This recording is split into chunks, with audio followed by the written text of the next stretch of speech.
Right, so let me tell you a little bit about us. Edrans is an IT consulting company based here in Argentina. We are AWS Premier Partners. We've been working with the cloud since 2010, pretty much. So we're one of the early adopters of the cloud. So we have lived the entire journey following how the technology has been evolving. So it's been a fun ride since we started. So tell me a bit about what is it exactly that Metso does? All right, so Metso is it's a monitoring system for crops management. So let me start with why we started with Metso. So Edrans is as I was saying, a consulting company. We work with cloud technologies. And when we started the concept of Metso, we had no idea how agriculture was being managed. But there were two questions that were kind of pushing us to create the product. And one of the questions is, how are we going to feed the people in like 10 or 20 years from now?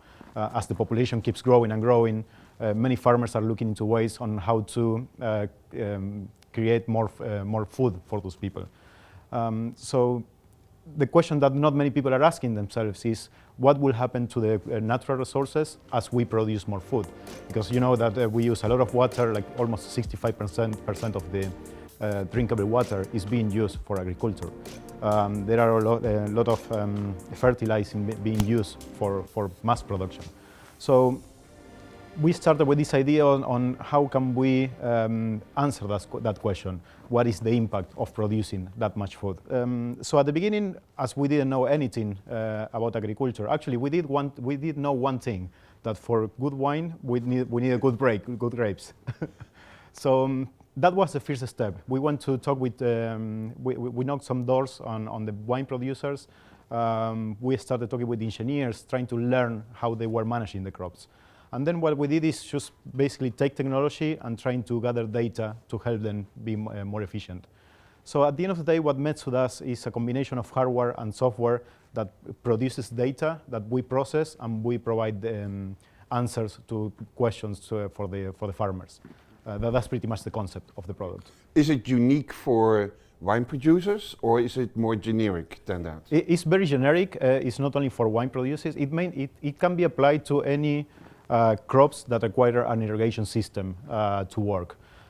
Because the main result of the data we produce, at least for the farmers, is that they can see specifically when they need to irrigate based on different conditions. We basically monitor the soil, what happens underground and in the natural ambient. And with that data, they can literally monitor how much water and when they need to irrigate the systems. I assume it's not just applicable to Argentina. It's not, yes, no. Exactly. Okay, so it's bigger. Yeah, it can be applied to literally anywhere in the world where we have connectivity. It can be applied. It doesn't require too much bandwidth because we created the software in a way that is energy efficient, and we use the bandwidth we have like very efficient as well, because not many countries and not many farmers have access to the internet. So we have worked it out in a way that can be applied pretty much anywhere where we eventually can get to an internet connection. Okay, so what's the business model around it? The business model has two parts. In one side, we have the farmers. They are, in our perspective, the data producers, and also the data consumers. So basically, we implement the sensors on the farms. We collect all the data, we process that data, and we give them value through that data to the farmers. But we also have other consumers, like insurance companies, for example. They use the products to monitor and see how the farmers are managing the crops production, so that basically they can monitor how much they can produce. So tell me a bit more about exactly how you are collecting and processing the data. So Metso is composed by two main components. One is the hardware that is being built by us and the sensors, and the other part is a cloud solution. So on the hardware, basically we have worked really hard to make a completely autonomous system. So Metso, the device, can live up to 45 days without solar energy and keep collecting data, and can live up to 2 months without internet connection, and no data will be lost. So basically what we have done is the main hardware where you plug sensors depending on which kind of crops you are monitoring. Talking about wine, we were talking about earlier. So basically what we do, we can measure how much strength the plant is actually doing to take water out of the soil. We can measure the solar energy, the solar radiation, so they can use that to apply formulas to it and get data from it. So that's the hardware. From a software perspective, basically every time that the hardware sends the data to the cloud, it sends this to an API we have built. Then it flows into a data lake, so we can process all that data, and we provide, we analyze the information in a way that makes sense for the farmers, makes sense for insurance company, and makes sense also for other developers. Because one of the ideas is to basically expose the data so others can actually use it as well.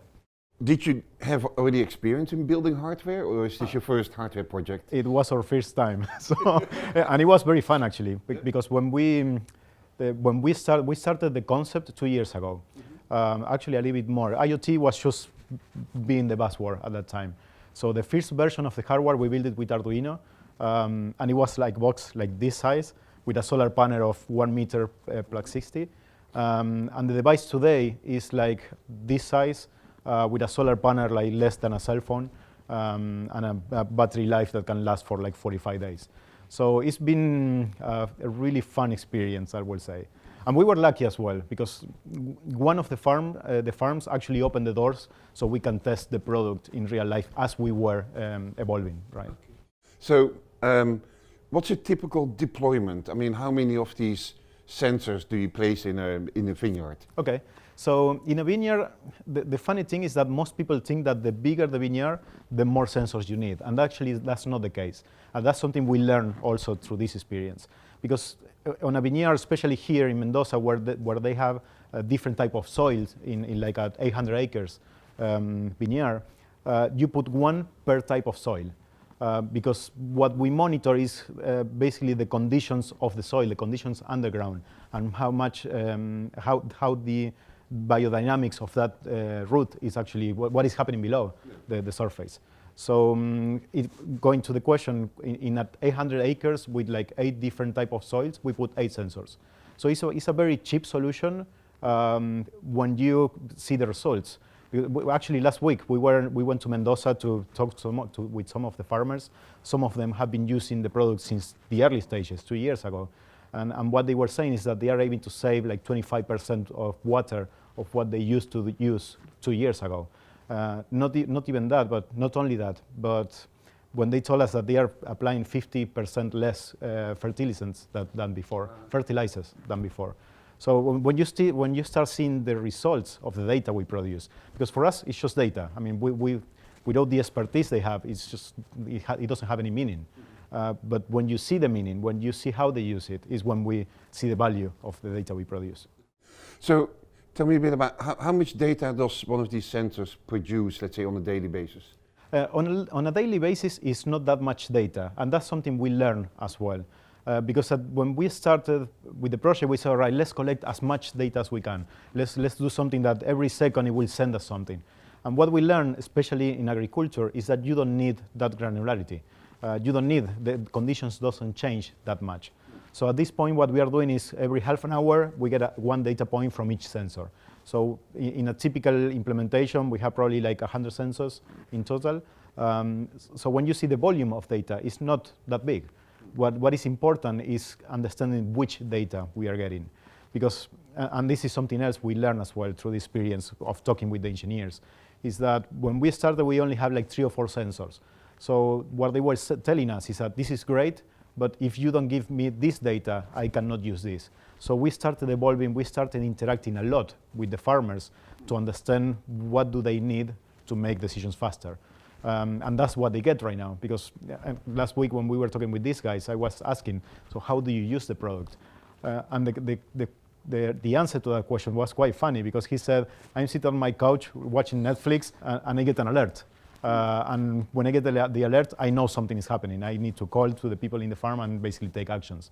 And that's something in the past they weren't able to do, because there were so many lessons learned. In the past, this technology already existed. I mean, they had sensors, they have all the data, but the main problem they have is that it was offline. So they needed to drive like 100 kilometers to go and basically connect a computer, get the data, go back to the office, and import that in Excel. And we say, why? So, and that's basically how we've been evolving since then, until someone that gets an alert sitting on the couch on a Saturday night. It's the term that says they're now a gentleman farmer. Yeah, exactly. Yeah, pretty much. Yeah. So let's talk a bit about the analytics side of it. So what's the role that cloud played in all of this? The very beginnings were focusing on the hardware, so getting the data. Once we were able to get the data, what the cloud allowed us to do, not only to deploy the software, basically just to run a website and to provide the metrics to the farmer, but the benefit we got is that in like literally minutes, we were able to implement machine learning algorithms. We were able to process the data using AMR. So we were able to do so many things without building infrastructure.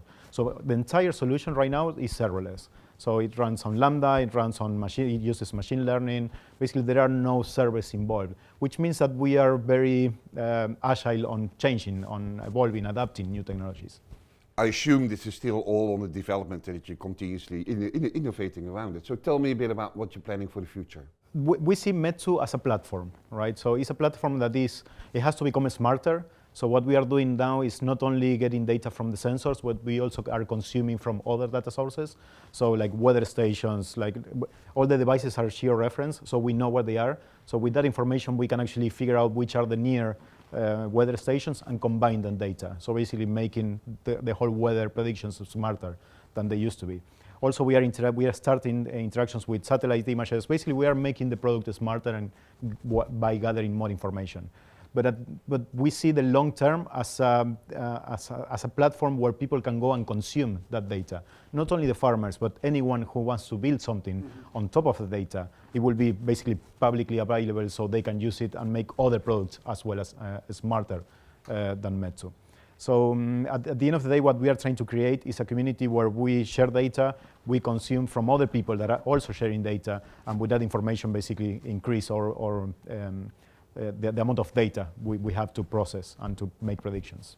So actually, it's even that farmers could start comparing to each other their efficiencies. Exactly, yes. And actually, one of the things we are, and this will be on the next release, is that right now the only one who has access to that information is the farmer who is buying the product.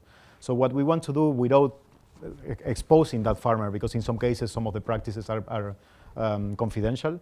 So what we can do is to people that doesn't have the budget, the smaller farmers who might use the data, we can actually expose it in a way they can see how the region is managing the soil, how much water they are implementing without basically providing it for free. So at the end of the day, the main objective of Metsu is is kind of changing the culture on how people manages the fields, how they manage the farms, and how they use the water and how they use the fertilizers. So the more farmers we can reach, the better for the product and the better for the soil.